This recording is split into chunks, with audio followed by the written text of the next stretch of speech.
رامز جلال كل سنة بيعمل برنامج مقالب في رمضان، ودي حاجة لو خدنا رأي الناس فيها هتلاقي 90% من مشاهدين البرنامج غير راضيين عن هذا البرنامج. لكن رغم رفضهم هم برضه سبب في ارتفاع نسب مشاهدة البرنامج اللي بتنعكس على صناعه انها نجاح وتفوق. وعشان ما نكبرش المواضيع، لو انت مع برنامج رامز جلال وبيعجبك، ده رأيك الشخصي اللي ممكن تقوله لنا في التعليقات. وده مش موضوع الفيديو بتاعنا النهارده، انما موضوعنا النهارده هو زي ما مكتوب في العنوان: عزة. هل هي روبوت زي كل سنة ولا هي حقيقي وز؟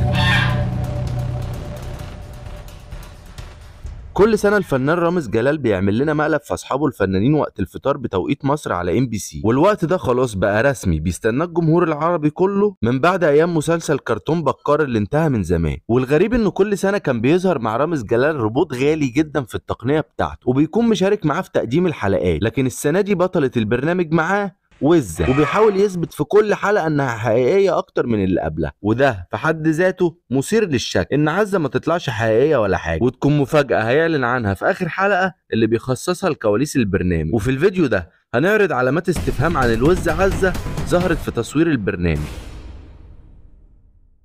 الحاجة الأولانية إنه معروف عن الوز إنه شقي جدا وما بيقعدش ساكت أبدا، عكس الوزة اللي بتظهر كل يوم في البرنامج، مطيعة جدا وقاعدة هادية طول ما رامز بيتكلم، وما بتتكلمش إلا لما يسكت أو يوجه لها كلام كأنها فاهمة أو متدربة على كده.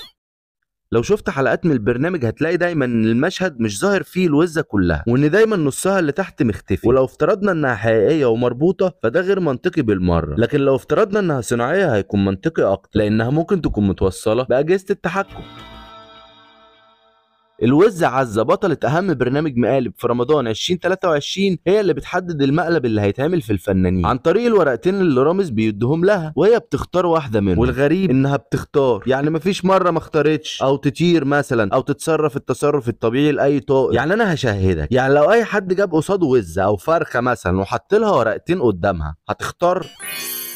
انا في النهايه عايز اقولك ان ممكن تكون الوز عزة فعلا لعبه صناعيه او روبوت، ووارد برضو انها تكون حقيقي. فلو بتتفرج على البرنامج او قابلك في التلفزيون ما تنساش تركز معاها دقيقه وترجع تقول لي في التعليقات شفت ايه. كل سنه وانتم طيبين يا اصدقاء قناتي، وانتم طيبين برضو يا المشتركين الجدد. بحييكم. سلام سلام.